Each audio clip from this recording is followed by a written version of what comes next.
Apa yang terjadi? Kubur Yesus terbuka dan tubuhnya tidak ada lagi di sana. Bagaimana mungkin? Iya benar. Kami telah melihat sendiri. Tubuh Yesus tidak ada lagi di sana. Yang tersisa adalah kain kafannya saja. Aku tidak mengerti. Ini semua membuatku takut. Murid-murid itu masih diliputi kebingungan dan ketakutan. Mereka belum sepenuhnya mengerti apa yang telah terjadi.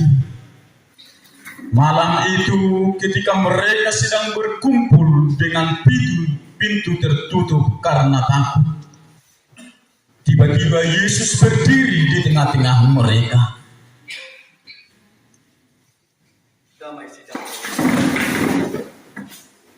Kenapa kamu ketakutan? Lihatlah tanganku dan kakiku.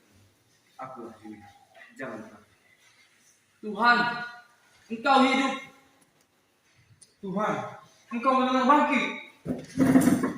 Yesus benar